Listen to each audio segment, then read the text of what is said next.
I'm Scott Cannon from the Gas Drilling Awareness Coalition. This video is about the residents living by a glycol dehydration station 15 miles west of Scranton, Pennsylvania. This station was built to remove water from the gas lines coming from the fracking operations in the northern counties.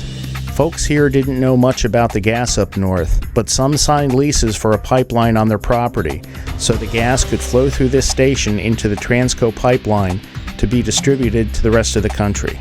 The millions of dollars the gas industry spends on ads did what it was supposed to do, and the lessers fell for it. Of course, they weren't told about the negative effects. This is what I hear at 2 o'clock in the morning.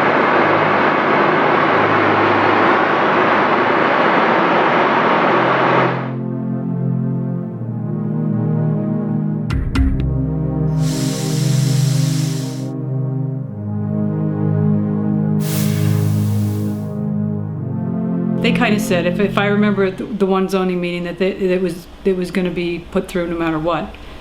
But this hearing may be a bit of a futile. Act 13, which was passed by the legislature, supersedes most zoning with respect to oil and gas. And in this case, it makes what Chief has applied for a principal permitted use in an agricultural district. The first red flag went up at the zoning hearing, when a representative from the company building the station told a concerned mother with asthmatic kids that the only emissions coming out of the proposed plant would be methane. I had asked about a variety of different things, methane, benzene, the toluene or formaldehyde. None of those will be there, or? Well, of course, methane will be there because. Well, yeah, that. Yes. But the gas doesn't contain benzene. Okay, no benzene, toluene. Shouldn't have any in it. And no. Formaldehyde? No formaldehyde either. A file review of the permit showed something else. Wilma Subra, a nationally renowned chemist and consultant, explains. So this is a general permit, which is a minor permit, which now doesn't require a public notice or a public comment period. So you see the same type of chemicals we've been talking about, the volatile organics, and this is pounds per hour and tons per year, 1.48 tons. Nitrous oxide, which is a precursor to ozone, you see over 11 tons a year. Carbon monoxide, formaldehyde, a known human cancer-causing agent, total hazardous air pollutants, and particulate matter. And we saw lots of particulate matter today. We were told that it would have two holding tanks above ground, one building, and a light. Everything else would be underground and invisible, and that's exactly not what's there. There was to be no motor. It was a small facility, and there was going to be no motor at all. But they absolutely said there would be no motor. Like, there's a lot of buildings, and I don't think anybody around here really realized how big it was going to be. My understanding is one of these was supposed to go up in West Wyoming. It was denied because it's zoned A1 agricultural, which is what we are zoned here. So why was it permitted here? At the end of September 2012, just less than a week after the station went online, an accident occurred. It was probably about 11 o'clock in the morning on a Sunday, and we heard this really loud noise, and we looked out, and it was the stacks down there from the dehydration plant. I opened the door, and there I hit me right smack right in my face. And here it was that their dehydrating plant up there, just spewing out gas all over the place. And we looked out, and the horses were gone. They blew through that gate, the fence. They had the corner of the fence was all broke down. The gate was bent into like a U shape. It was just a really loud, sounded like fighter jets, pretty much, just hovering over the house. Well, we had one horse out here in the back, and when that blew off down there, the horse got scared and ran through this gate. And it fell down and broke the PVC fencing, and busted that post and broke that post. The sheep that are across the road, they were just bouncing off the wire. I felt so bad for them, but you can't do anything until, the noise stops. They told us that after the first time, they told us it would never go off again. A month later, a louder, longer accident occurred. Well, I was in bed, sleeping. It was before 3 o'clock in the morning. and all of a sudden I heard this roaring. I thought my house was ready to blow up. And this was taken inside my house the morning of November 24th. I woke up at 2:54 a.m. and it went till 3:35 a.m.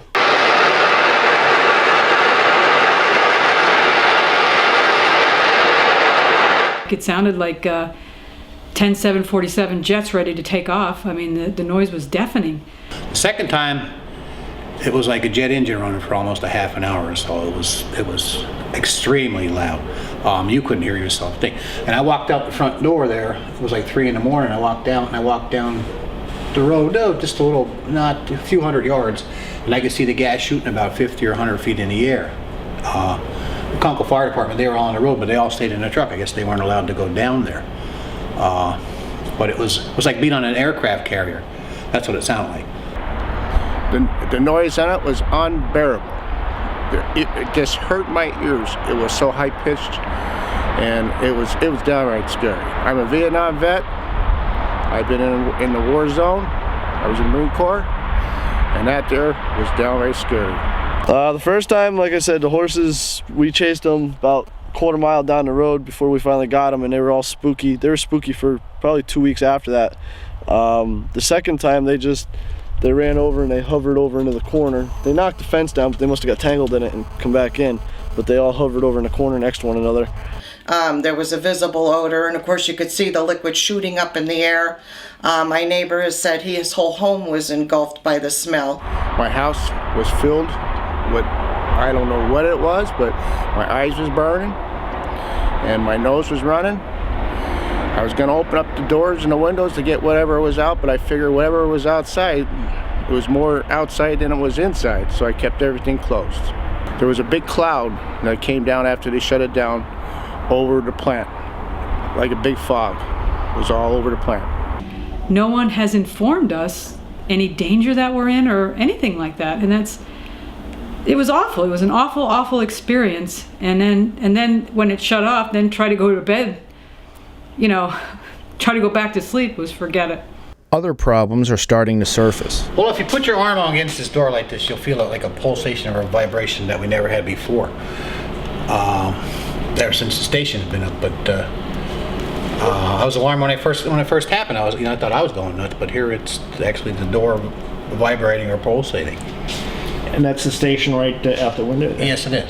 Besides being an eyesore and ruining a beautiful piece of property, there's a constant rumble that never goes away. It's like having an old furnace in an old house, just rumble, rumble, rumble, 24 hours a day. It never stops.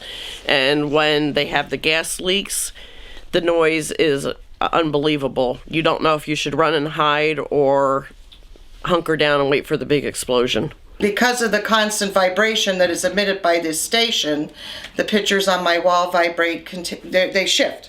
So every day I'm straightening them out. The mirror in my bathroom rattles. Whether sometimes when it's completely closed, sometimes if it's open just a little bit, there's a constant rattling. Well, eventually, our plaster and drywall, that's all going to start to crack, and even in our home, the windows in our medicine cabinet rattle. The neighbor up the road says her porch vibrates continuously. I mean, who wants to listen to that 24/7? My house inside has a vibration to it, and plus I hear the roar of the whatever is roaring up there in my home. In the past probably 2 or 3 weeks, my garage door does rattle from the vibration of the plant.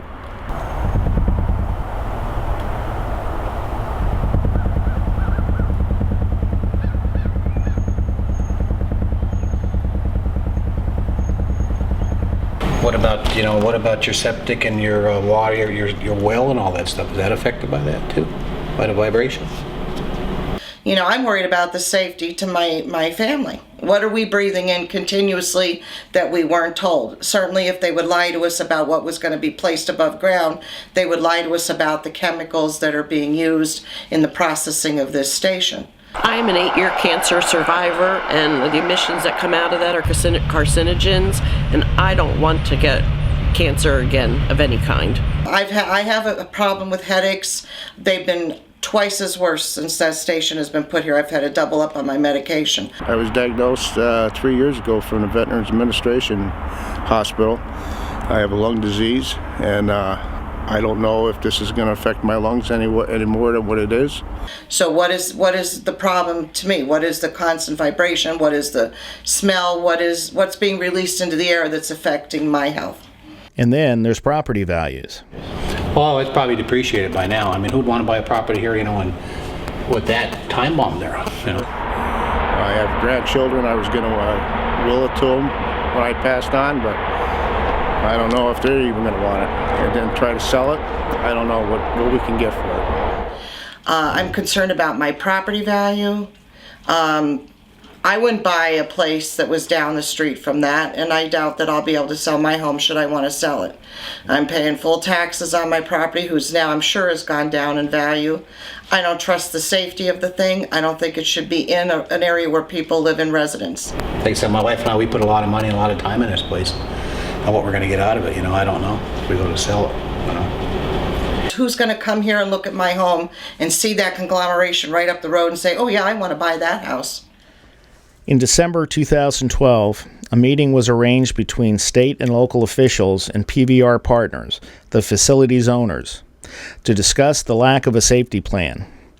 PBR partners didn't show up, but the community leaders got a schooling on why you shouldn't build an industrial park in a neighborhood.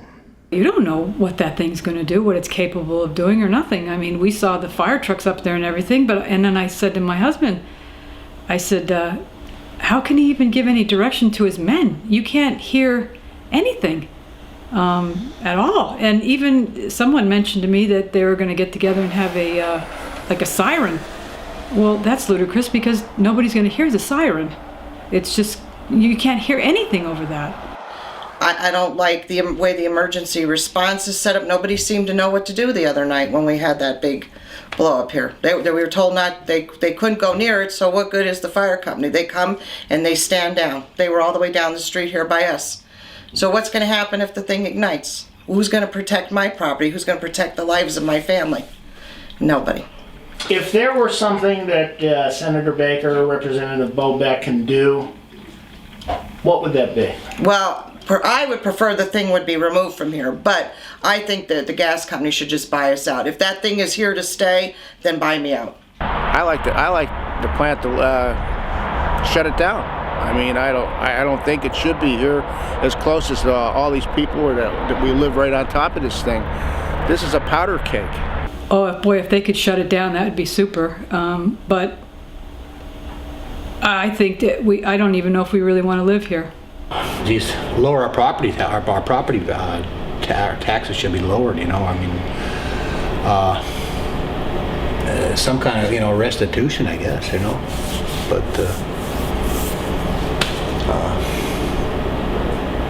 buy us out, I don't know. You know? I'd like to see the plant shut down now. They lied to us. It wasn't supposed to be this loud.